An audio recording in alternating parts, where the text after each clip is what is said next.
10절까지 9절을 읽겠습니다. 시작. 아내가 된 여러분, 이와 같이 여러분은 자기 남편에게 순복하십시오. 그리하면 비록 말씀에 복종하지 않는 남편일지라도 말을 하지 않고도 아내 여러분의 행실로 말미암아 구원을 얻게 될 것입니다. 그들이 여러분의 경건하고 순결한 행실을 보고 그렇게 될 것입니다. 여러분은 머리를 꾸미며 금붙이를 달거나 옷을 차려입거나 하여 거치장을 하지 말고 썩지 않는 온유하고 정숙한 마음으로 속사람을 단장하도록 하십시오. 그것이 하나님께서 보시기에 값진 것입니다. 전에 하나님께 소망을 두고 살던 거룩한 여자들도 이와 같이 자기를 단장하고 자기 남편에게 순복하였습니다. 사라가 아브라함을 주인이라고 부르면서 그에게 순종하던 것과 같습니다. 여러분은 선을 행하고 아무리 무서운 일도 두려워하지 않으니 사라의 딸이 된 것입니다. 남편이 된 여러분, 이와 같이 여러분도 아내가 여성으로서 자기보다 연약한 그리심을 이해하고 함께 살아가야 합니다. 그리고 생명의 은혜를 함께 상속받을 사람으로 알고 존중하십시오. 그리해야 여러분의 기도가 막히지 않을 것입니다. 마지막으로 말합니다. 여러분은 모두 한 마음을 품으며 서로 동정하며 서로 사랑하며 자비로우며 겸손하십시오. 9절 함께 읽겠습니다. 악을 악으로 갚거나 모욕을 모욕으로 갚지 말고 복을 빌어주십시오. 여러분으로 하여금 복을 상속받게 하시려고 하나님께서 여러분을 부르셨습니다. 악을 악으로 복으로 대체 그럼 어떻게 사란 말인가. 그래서 우라통이 터지는 한마디 하고 싶은 사람이 두려워서 말을 못하니 그래서 우울합니다. 화병이 걸린 대복음을 먼저 읽겠습니다. 시작. 눈은 눈으로 이는 이로 갚아라 하고 말한 것을 너희는 들었다. 그러나 나는 너희에게 말한다. 악한 사람에게 맞서지 말아라. 누가 내 오른쪽 뺨을 치거든 왼쪽 뺨마저 돌려대어라. 너를 걸어 고소하여 내 속옷을 가지려 하는 사람에게는 겉옷까지도 내어주어라. 누가 너더러 억지로 오리를 가자고 하거든 심리를 같이 가주어라. 내게 달라는 사람에게는 주고 내게 꾸려고 하는 사람은 물리치지 말아라. 내 이웃을 사랑하고 내 원수를 미워하여라 하고 말한 것을 너희는 들었다. 그러나 나는 너희에게 말한다. 너희 원수를 사랑하고 너희를 박해하는 사람을 위하여 기도하여라. 그래야만 너희가 하늘에 계신 너희 아버지의 자녀가 될 것이다. 아버지께서는 악한 사람에게나 선한 사람에게나 똑같이 해를 떠오르게 하시고 의로운 사람에게나 불의한 사람에게나 똑같이 비를 내려주신다. 너희를 사랑하는 사람만 너희가 사랑하면 무슨 상을 받겠느냐? 세리도 그만큼은 하지 않느냐? 또 너희가 너희 형제 자매들에게만 인사를 하면서 지내면 남보다 나을 것이 무엇이냐? 이방 사람들도 그만큼은 하지 않느냐? 그러므로 하늘에 계신 너희 아버지께서 완전하신 같이 너희도 완전하여라. 율법을 해석해 놓은 그래서 이스라엘 백성들이 예수님 올 당시에 원수를 갚아라. 때리면 때려줘라. 그렇게 가르쳤습니다. 그래서 그렇게 통용되고 있는 눈은 눈으로 이는 이로. 피해자가 가해자에게 그렇게 해라. 그러나 레위기 율법에는 뭐요? 가해자가 피해자한테 눈을 다치게 하면 눈으로 보상하고 이를 다치게 하면 이를 보상하라.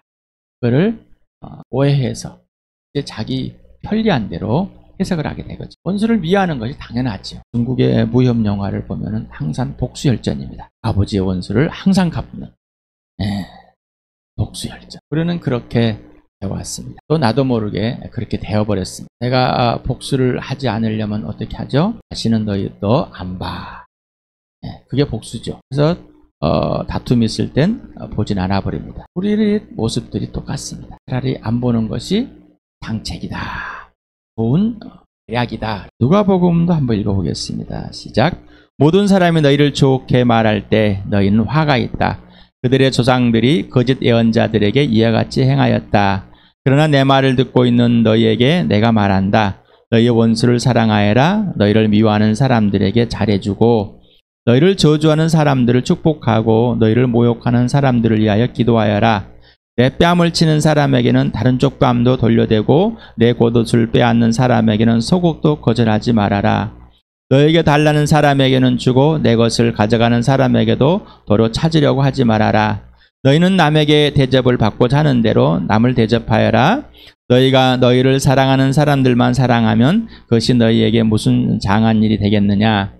죄인들도 자기네를 사랑하는 사람들을 사랑한다. 너희를 좋게 대하여 주는 사람들에게만 너희가 좋게 대하면 그것이 너희에게 무슨 장한 일이 되겠느냐? 죄인들도 그만한 일을 한다. 도로 받을 생각으로 남에게 구워주면 그것이 너에게 무슨 장한 일이 되겠느냐? 죄인들도 고스란히 대받을 요랑으로 죄인들에게 끼워준다. 그러나 너희는 너희 원수를 사랑하고 좋게 대하여 주고 또 아무것도 바라지 말고 구워주어라. 그리하면 너희는 큰 상을 받을 것이요 더없이 높으신 분의 아들이 될 것이다. 그분은 은혜를 모르는 사람들과 악한 사람들에게도 인자하시다. 너희 아버지께서 자비로우신 같이 너희도 자비로운 사람이 되어라. 남을 심판하지 말아라. 그리하면 하나님께서도 너희를 심판하지 않을 것이다. 남을 정죄하지 말아라. 그리하면 하나님께서도 너희를 정죄하지 않을 것이다. 남을 용서하여라. 그리하면 하나님께서도 너희를 용서하실 것이다. 남에게 주어라. 그리하면 하나님께서도 너희에게 주실 것이니 대를 누르고 흔들어서 넘치도록 후하게 되어서 너희 품에 안겨주실 것이다. 너희가 대질하여 주는 그대로 너희에게 도로 되어 주실 것이다. 이렇게 누가복음에도 이제 이쪽 뺨을 맞으면은 다쪽 뺨도 되어라. 해석을 해서 이쪽 뺨을 쳤다가 이렇게 니까 되조된다 뭐 이런 해석을 하고 있고 겉옷을 놓으면 속옷을 준다. 금이야 할 곳들이 많고 있어서 현재서 무슨 소리일까 하지 못합니다. 그래서 훈련하는 사람씩 짝을 지어서 거지 예언을 가면 노숙도 해야 되고 가서 정말 가지고 잠을 재워달라고 해서 잠을 진짜로 이제 체험하는 이런 날씨에 여기 오시면서 그만 겉옷을 입고 왔지 않습니까? 그 겉옷을 달라고 그러면은 안에 입은 옷도 다 주는 건 팬티를 주는 게 아니라 우리나라의 한복을 보면 두루마리 입고 그 안에 저고리 이렇게 그걸 벗어주는 거야. 이 날씨에 너무 하잖아요. 한쪽 뺨을 맞았는데 또 한쪽 뺨을 대라는 거니 이건 말도 안 되는 얘기예요. 원수가 와서 빌려달라는데 아무 조건 없이 받을 생각하지 말고 구워달랍니다. 이게 있을 법해요? 돌을 닦아야 됩니다. 돌을 닦는 사람들이나 가능할 일가 우리에게 없는 것입니다. 여기서 내가 오른쪽 맞았는데 한쪽까지 때리라고 대줬어. 나 잘했지. 그랬는데 야, 네 겉옷도 벗어줘야지. 그건 못하지. 나 집에 가면은 두툼한 옷이 있으니까 겉옷은 내가 벗어줬어. 속옷도 줬어. 왜? 달려가면 되니까. 집에 가면 입을 옷이 있어서. 그런데 어떻게 해요? 오늘 또 꽂으라니까 그건 싫대. 우리는 한 가지는 할 수 있어요. 여기서 오늘 읽은 내용 중에서 한 가지씩은 할 수 있어요. 근데 그 한 가지를 하라고 나머지를 안 해. 이제 잘하는 사람은 50% 할 수 있어요. 어떤 것을 하느냐 안 하느냐가 중요한 것이 아니라 진짜 중요한 것은 내가 누구냐가 중요한 것. 나의 창조주가 누구신가? 그러면 나는 누구인가라. 왜 예수님은 이런 말을 했을까? 왜 그러셨을까? 우리에게 왜 이런 명령을 하실까? 지금 여기에서 주암교회에 이 명령을 왜 하실까? 후에 바울도 이런 말들을 데살로니가전서 그 다음에 고린도전서 로마서 이렇게 기록해 놓은 것을 한번 읽어봅시다. 시작. 아무도 악을 갚지 말고 도리어 서로에게 모든 사람에게 항상 좋은 일을 하려고 애쓰십시오. 우리는 그리스도 때문에 어리석은 사람이 되었지만 여러분은 그리스도 안에서 지혜 있는 사람이 되었습니다. 우리는 약하나 여러분은 강합니다. 여러분은 영광을 누리고 있으나 우리는 천대를 받고 있습니다. 우리는 바로 이 시각까지 줄이고 목마르고 홀벗고 얻어맞고 정처 없이 떠돌아다닙니다. 우리는 우리 손으로 일을 하면서 고된 노동을 합니다. 우리는 욕을 먹으면 도리어 축복하여 주고 박해를 받으면 참고 비방을 받으면 좋은 말로 응답합니다. 우리는 일상의 쓰레기처럼 되고 이제까지 만물이 찌꺼기처럼 되었습니다. 내가 이런 말을 쓰는 것은 여러분을 부끄럽게 하려는 것이 아니라 나의 사랑하는 자녀같이 훈계하려는 것입니다. 로마서 읽겠습니다. 시작. 사랑에는 거짓이 없어야 합니다. 악한 것을 미워하고 선한 것을 굳게 잡으십시오. 형제의 사랑으로 서로 다정하게 대하며 존경하기를 서로 먼저 하십시오. 열심을 내어서 부지런히 일하며 성령으로 뜨거워진 마음을 가지고 주님을 섬기십시오. 소망을 품고 즐거워하며 환난을 당할 때 참으며 기도를 꾸준히 하십시오. 성도들이 쓸 것을 공급하고 손님 대접하기를 힘쓰십시오. 여러분을 박해하는 사람들을 축복하십시오. 축복을 하고 저주를 하지 마십시오. 기뻐하는 사람들과 함께 기뻐하고 우는 사람들과 함께 우십시오. 서로 한 마음이 되고 교만한 마음을 품지 말고 비천한 사람들과 함께 사귀고 스스로 지혜가 있는 체하지 마십시오. 아무에게도 악을 악으로 갚지 말고 모든 사람이 선하다고 생각하는 일을 하려고 애쓰십시오. 여러분 쪽에서 할 수 있는 대로 모든 사람과 더불어 화평하게 지내십시오. 그랬을까? 너무나 이제 읽으면 읽을수록 점점 무거워집니다. 도대체 이 땅에서 어떻게 살으라고? 우리에게 없는 것입니다. 예수님이 원수인 나를 사랑했습니다. 여러분, 예수님과 원수 되었었습니까? 원수, 죽인, 때려 죽인. 예수님이 하나님의 아들이 아니라 진짜 예수님과의 원수가 분명해야 됩니다. 그래야지 내가 누구인데 나를 사랑하고 용서하고 나를 이렇게 대접해 주시고 껴주시고 그러지 않으면은 우리는 무엇인가 내가 해야 된다는 것이 앞섭니다. 질문을 왜 이렇게 살아야 되죠? 난 질문해야 왜? 그런데 우리는 왜라는 질문을 빼버리고 어떻게 살려고? 어떻게 이렇게 살아야 돼?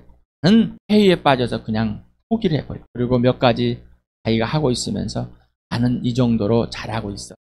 착각된 삶을 살게 되는. 그래서 시도도 해보려고 하지 않습니다. 주일날 설교가 뭐였죠? 영적인 전쟁이었죠. 영적 전쟁에 교만하냐? 교만이 뭐죠? 예수님과의 사귐이 없이 겸손은 예수님과 사귀어서 순종하는. 그런데 우리는 자기가 윤리나 도덕적으로 아주 겸손하다고 착각 속에 있어요. 나는 겸손한 사람이라고 착각하고 있습니다. 마찬가지는 예수님께만 있는 겁니다. 하나님께만 있는 겁니다. 그리고 하나님의 형상과 모양대로 회복이 되어서 하나님과 붙어 있어요. 예수님과 붙어 있어요. 예수 성령과 붙어 있어서 지시대로만 행해야지. 그리고 내가 왜 이런 삶을 살아야 되지? 예수님이 나를 그렇게 만드셨기 때문에 예수 그리스도 안에서 하나님 아버지께서 나를 새로운 피조물로 걸작품으로 만드셨기 때문입니다. 나에게 그 살 수 있는 특권을 주셨어. 그러나 예수를 떠나서는 아무것도 할 수가 없습니다. 그러면 신약에만 이렇게 있는가? 19절을 다 안 읽었었네요. 나머지 읽어봅시다. 시작. 사랑하는 여러분, 여러분은 스스로 원수를 갚지 말고 그 일을 하나님의 진노하심에 맡기십시오. 성경에도 기록하길 원수를 갚는 것은 내가 할 일이니 내가 갚겠다고 주님께서 말씀하신 하였습니다. 내 원수가 줄이거든 먹을 것을 주고 그가 목말라 하거든 마실 것을 주어라. 그렇게 하는 것은 내가 그의 머리에다가 숯불을 쌓는 셈이 될 것이다 하였습니다. 악에게 지지 말고 선으로 악을 이기십시오. 레위기 19장 18절 같이 읽어보자. 시작. 한 백성끼리 앙심을 품거나 원수 갚는 일이 없도록 하여라. 다만 너는 너희 이웃을 내 몸처럼 사랑하여라. 나는 주다. 신명기 읽겠습니다. 시작. 원수 갚는 것은 내가 하는 일이니 내가 갚는다. 원수들이 넘어질 때가 곧 온다. 재난의 날이 가깝고 멸망의 때가 그들이 곧 덮친다. 자, 한번 읽어봅시다. 시작. 악을 갚겠다 하지 말아라. 주님을 기다리면 그분이 너를 구원하신다. 너는 그가 나에게 한 그대로 나도 그에게 하여 그가 나에게 한 만큼 갚아주겠다 하고 말하지 말아라. 신약에 있는 내용들은 구약에 있는 것들을 다시 이렇게 예수 그리스도 안에서 완성된 우리에게 이미 예수님이 완성한 예수님은 율법의 완성자입니다. 그래서 예수 그리스도 안에서 율법이 완성된 것을 우리에게 실행하시게 하십니다. 우리가 그것을 실현한 거야 내 안에서. 그래서 성령께서 율법을 여기다가 새겨주고 여기다 박아주고 그래서 그거를 실행하게 하시는 거예요. 전에는 율법이 무거운 짐이 되었습니다. 그러나 이제는 예수 그리스도 안에서 사랑의 실현이 된 겁니다. 그러나 우리가 그 율법을 실행할 수는 없다는 얘기. 그래서 우리 안에 성령이 오셔서 그 율법을 머리에다가 이 마음에다 다 새겨주고 박아주고 해서 원수를 그 누구도 사랑하지 않을 수 없는 사람이 없게 만드셨다는 거. 내가 예수님이 3장 9절에 악을 나쁜 짓으로 손해를 입힌 행위 악으로 갚지 마라. 네가 나한테 이렇게 했지? 나도 그렇게 할 날에 올해는 울타리라는 게 있었어요. 울타리 집으로 이렇게 만드는 건 딸이 나무로 막 하든가. 그래서 친구랑 다투서 죽지 못하면 울타리로 집어뜯고 와야 돼요. 대문이라도 한번 팡 차고 와야 됩니다. 대문이라도 한번 팡 차고 와요. 모욕, 욕짓거리입니다. 비방하며 명예나 인격을 무너뜨리며 물어뜯는 행위. 네가 나에게 이런 말을 했어? 난 도저히 참을 수가 없어. 내가 이런 말을 듣고 내가 참아야 돼? 그래서 내가 너한테 욕은 못하지만 인격적으로 내가 말을 한마디 해주고 싶어. 그래서 조용하게. 우리는 욕하는 사람을 굉장히 비하하고 있습니다. 욕하는 사람과 조용한 언어로 사람을 죽이는 사람과 누가 더 좋은 사람이에요? 욕한 사람이 더 나을 수 있어요. 그런데 세상은 그렇습니다. 교양 있는 사람, 조용한 언어로 조용하게. 우리는 세상의 눈을 가지고 있는 것이 아니라 하나님의 눈, 살아계신 예수, 성령의 눈을 가지고 있습니다. 그래서 우리는 금방 어두워져 버립니다. 바울이 에베소 교회에 편지를 쓰면서 우리 주 예수 그리스도의 영광의 하나님 아버지께 구합니다. 지혜와 계시형을 부어달라고. 그래야 우리의 마음이 활짝 열려서 누구를 본다고요? 하나님 아버지를 볼 수 있는. 아버지를 보지 못한다면 우리는 이미 어둠에 되어버려요. 아버지를 보지 못한다면 내가 누구인지를 금방 잊어버려요. 하나님이 누구신지 그 능력과 그 전능하심과 전지하심을 금방 착각해버려요. 그 사랑을 금방 잊어버리게 됩니다. 그러면서 모욕을 모욕으로 갚지 말고 욕하지 말고 오히려 세번역에서는 오히려 반대로 뭐 이런 생략을 이 단어를 생략을 해버렸어요. 못된 오역입니다. 오히려 복을 빌어 주십시오. 베드로에게 이 편지를 받는 이 교회들이 내가 지금까지 이렇게 잘 예수님 따라 살아왔는데 얼마나 더 내가 이 주인한테 얼마나 갈취를 당하고 모욕을 당하고 매를 맞고 살았는데 얼마나 더 나는 내 남편에게 얼마나 무시를 당하고 살았는데 얼마나 더 나는 내 아내에게 이렇게 당했는데 얼마나 더 우리 교회에서 이러는데 교단들마다 참 문제들이 많습니다.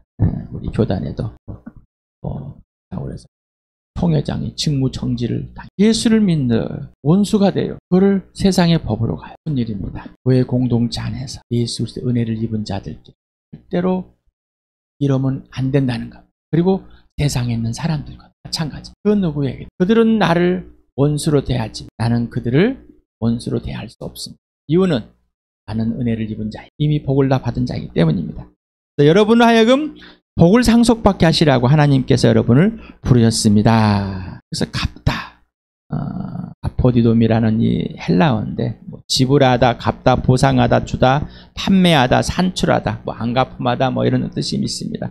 문자적으로는 계산하여 당연히 지불하거나 갚아야 한다는 의미입니다. 당연하게. 자, 이 단어를 여기서 왜 썼을까요? 우리는 물건을 사면 그 물건의 값을 당연히 지불해야 됩니다. 그런데 악으로 당연히 갚으면 안 된다는 거예요. 욕으로 갚는 것이 당연하지 않다는 것입니다. 그래서 앞에 부정어를 써가지고 갚지 말아라. 그러니까 잠언에서 당하면 계산해가지고 꼭 그대로 갖고 싶은 게 우리의 마음이에요. 그러면 임석현 형제는 안 그럴까요? 저는 여러분보다 더 많이, 더 크게 왼수를 갚으려고 이 안에서 부글부글 끓습니다. 막 발동합니다. 막 터져버릴 거예요. 근데 그러지 않아. 예수님한테 울고 위로를 받고 치료를 받고 그러지 않으면 어떻게? 내 죄의 본성이 드러납니다. 죄의 본성. 나는 원수 안 갚어. 나는 착해. 절대로 없습니다. 그리고 다른 행동 해버립니다. 잊어버립니다. 용서는 있는 게 아닙니다. 용서는 눈앞에 두고 복을 빌어주다. 축복하다. 율로게오라는 단어를 썼는데 지금 현재 그러니까 지금 현재 갚지 말고 어떻게 해요? 현재 복을 빌어주라 축복하라. 말이 안 나오는데요. 맞습니다. 안 나오는 것이 죄의 본성입니다. 정상입니다. 지극히 정상입니다. 그러나 우리는 비정상으로 살아갑니다. 왜? 하나님의 사랑에 예수 그리스도의 사랑에 잡혀버렸기 때문에. 그래서 세상에서는 비정상. 지금 정치인들 보십시오. 꼬투리 잡아가지고 비방하고 서로 말들이하고 총선에 한다고 해서 난리 납니다. 대통령 날리고 법무장관 했던 사람도 날리고 야당 대표도 날리고 서로 또 찢겨나가서 날리고 물어뜯고 말 한마디만 틀리면은 꼬투리 잡아가지고는 세상입니다. 거기에 또 둘러붙어가지고 또 막 우르르르르 나는 네 편이네 나는 내 편이네. 자, 이러는 파당에 예수 그리스도를 믿는 사람이 정치를 하겠어요? 축복해야 되는데 솔직하게 봅시다. 축복을 해야 된단 말입니다. 다른 당을 축복해야 돼요. 그렇죠? 안 합니다. 목사들도 안 합니다. 그럴까요? 베드로는 앞으로 더 닥칠 여러분의 육체가 진짜 고난에, 목베임에, 다침에, 굶주림에 있을 겁니다. 그런데 그 정치인들을, 그 군사들을 축복을 합니다. 내 가족을 죽일 사람들이고 너를 죽일 사람들을 뭐요? 축복하라. 왜 우리는 이대로 하지 않을까? 왜 우리는 이렇게 예수님이 그대로 하라는데 우리 안에 살아계신, 내 안에 살아계신 교회 공동체의 주인 되시고 머리가 되신 우리 교회 공동체 안에 왕으로 살아계신 예수 그리스도의 지시대로 왜 하지? 그런데 예수님을 찬양, 설교를 하고 나의 왕이라 고백하고 나의 구원이라 그러고 왜 그럴까? 고민들 해보십시다. 나는 정말 진짜 축복이 됩니다. 예수님 축복이 안 됩니다. 울어야죠. 울어야지. 네. 그러니 예수님 지금 나를, 내 모습을 용서해 용납해 준 예수님 복으로 보주십시오. 예수님 나를 저주하지 않으듯이 그리고 축복하듯이 나를 이제 복의 사람, 이 마음과 입이, 이 몸이 예수 그리스도의 말과 행동으로 될 때까지 무릎을 꿇어야 되보세요. 기도하십시오. 기도하십시오. 왜 그랬을까? 관계와 질서가 깨져버리면 절대 이룰 수 없는 것. 나는 왜 무엇을 용서받고 받고 있는가? 나는 왜 무엇을 용납받았고 용납받고 있는가? 지금에 있는 나, 악을 악으로 갚고 싶고 모욕을 모욕으로 갚고 싶은 나, 축복이 안 되는 나, 이런 나를 용서하시고 용납해 주시는 예수. 왜 나를 그렇게 하실고 내가 구체적으로 무엇을 하고 예수님이 이제 나에게 축복하다. 그때까지 무릎을 꿇어야 때까지. 그때까지 무릎을 꿇어야 돼. 그때까지 울어야 되는 것. 그럴 때까지 내가 위로받지 않고 회복되지 않으면은 내가 찢겨지고 망가진 내 마음의 상처 해결되지 않으면은 수가 없습니다. 복이 안 돼. 여러분 예수 그리스도의 피 속에서 용서 용납이 지속되고 용서 용납이 지속되지 않아. 내가 구체적으로 어떠한 것들을 무엇을 용서받고 있는지 용납받고 있는지를 모른다면은 그런 예수님과 나를 왜 용서하고 용납할까요? 사랑하기. 내가 가치가 있어. 예수의 가치망, 예수의 존재망. 심판해주는 오직 예수입니다. 심판의 주로 하나님께 예수를 세우셨습니다. 심판하시는 분은 오직 예수입니다. 내가 그를 심판하지 않습니다. 분수 갚는 건 누구에 있다고요? 하나님. 얼마나 여러분 대접받고 있었습니까? 예수님의 대접, 예수님의 섬김을 받는 그대로 어떤 것을 구체적으로 내가 받고 있는지 분명해야 됩니다. 그러지 않고서는 그런 거짓된 삶, 가짜의 삶을 계속 사는 거예요. 그래서 내가 용서받고 있는, 용납받고 있는 그대로 용서하고, 나는 너보다는 좀 나아. 이 사람은 교만한 자예요. 예수님 앞에서 너보다 나았습니다. 죄인 중에 창죄인이라는 것은 명목상 그냥 그래야 된다 그러니까 그렇게 고백하면 내가 좀 괜찮은 사람처럼 보일까봐 아주 교만한 사람입니다. 구체적일 바랍니다. 억체를 품고 가지 마. 내 마음에 꼭 치료를 받고 해결되시기 바랍니다. 시간이 필요하기다. 그래야만이 예수님이 지시대로 합니다. 그러지 않으면은 내가 하고 싶은 것만 합니다. 하기 싫은 건 안 합니다. 거듭난 자 곧 하나님의 자녀는 이미 하나님의 복을 유산으로 받았습니다. 바로 예수 그리스도, 유산도 예수, 복도 예수, 그리고 하나님의 나라에서 상급받기로 이미 약속이 되었습니다. 하나님으로부터 받은 유산이 뭡니까? 자녀가 됐습니다. 하나님의 아들 예수 그리스도와 동일한, 예수 그리스도와 함께 이 땅에서 예수님이 새 피조물, 새 사람이 되신 것, 이 부활로 우리도 동일하게 되었습니다. 예수님 같은 세상이 되었고 하나님의 소유, 백성과 민족이 되었고 거룩한 나라가 되고 하나님의 작품이 되고 하늘의 시민, 하나님의 가족이 되었고 성도가 되었고 교회가 되었습니다. 그리스도의 몸이 되었고 예수 그리스도의 지체가 되었습니다. 어디에서요? 지금요. 언제? 거듭날 때. 예수 믿을 교회의 지체들과의 관계, 나는 누구이고 지체는 누구인가 분명해야 됩니다. 불신자된 육신의 가족들의 관계, 나는 누구이고 불신자는 누구이고 육신의 가족은 누구이고 구체적인 하나님의 영으로 보지 않으면 세상의 가치관을 끌고 들어와서 열심히 보려고 합니다. 상속을 받다. 가정법, 단순 과거. 내가 예수 믿을 때 이미 상속받았습니다. 언제? 하나님이 부르셨어요. 그래서 하나님이 우리를 부르신 이유는 복을 상속받게 하시려고. 상속받은 것을 계속해서 지속해서 끝까지 복을 받았는데 원수로 갚는다면 나는 그 복을 받았는지 안 받았는지 모른다. 당신은 이미 하나님의 부르심을 받았고 이미 하나님의 복을 상속받았는가? 거듭나는 하나님의 축복을 받은 그래도 축복하는 주함교회 되길. 주함교회 하나님의 이미 축복을 받았어. 그 축복을 누리는 실현하는 진짜 교회 되길 장을 했어. 예수님 만나면서 사귀는 그 기 그리고 예수님 살을 뜯어먹고 함께 예수님을 공유하고 있는 한 몸이 단지된 그리고 육신의 가족 불신자들 숨이 아니라 불평과 시비가 아니라 용서 용납하고 사랑하고 축복해주는 몸과 마음과 목숨을 다해서 그들에게 인생을 다 그런 나와 여러분 되길 축복.